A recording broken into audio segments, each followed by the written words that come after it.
mace-waving orcs to rise up out of it. His confidence in my driving abilities had clearly taken a battering. I caught a glimpse of something odd in a gully beside the road and slowed down for a closer look. "What is it?" asked Lance. "Thought I saw a wheel." I stopped, reversed. "This isn't Reynolds Road." "Fella had just rolled his car." "Yeah, in Reynolds Road." Might not have known exactly where he was. Reynolds might have been where he was heading. I stared down into the shadows. Nothing. Lance twisted around, his belly lolling over the seatbelt. "Jess, we have to go." "Give me a second." I lowered the window and scoped the gully with my maglight. The wind and the rain came sweeping in. We both got wet laps. There was a tangle of shapes and shades down there. Bushes, tree trunks, a twisting creek, fantail ferns, and a half-circle, a wheel in the air. I moved the beam and a rectangle of metal pipes and plates appeared. The wheel was attached to an overturned car. Was it a historic wreck, or was it the object of our search? I moved the torch again. Not historic. There was a body halfway out the window. Lance called it in while I scrambled down the slope. I was relieved to see the body sketch a vague wave as I drew near. "You right there, mate?" I asked. He gave a drunken mumble in response. I helped him out of the car.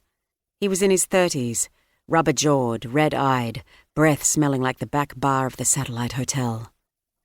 He slumped to the ground, groped for his phone, tried to take a selfie, managed to take one of his own feet.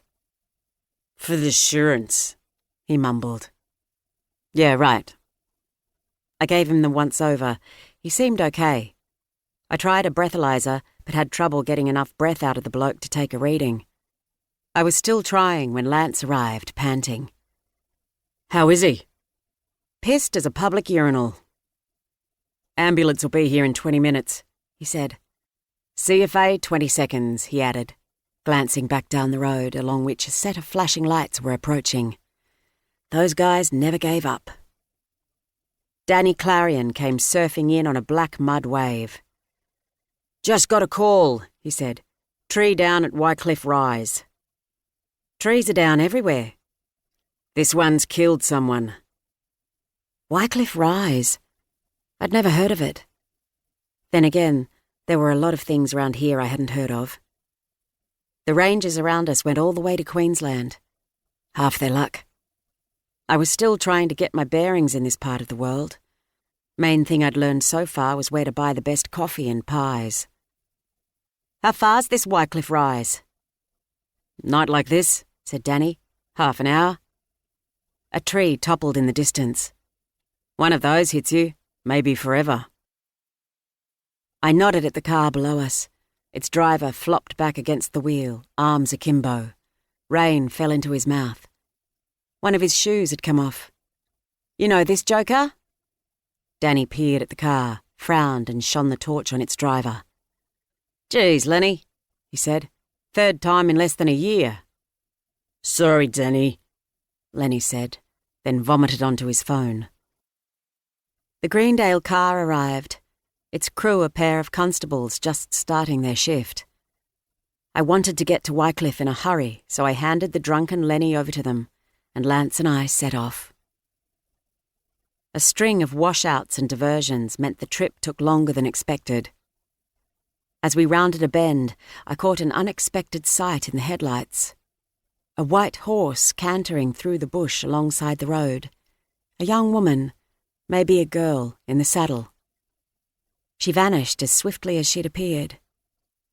"See that?" I asked Lance. "What?" "Girl on a horse." He glanced around, but whoever it was, they were long gone. "You're seeing a lot of things tonight," Lance grunted. He was a decent enough bloke, but not what you'd call dynamic. He'd been on the job for 20 years and had risen to the heady heights of senior constable.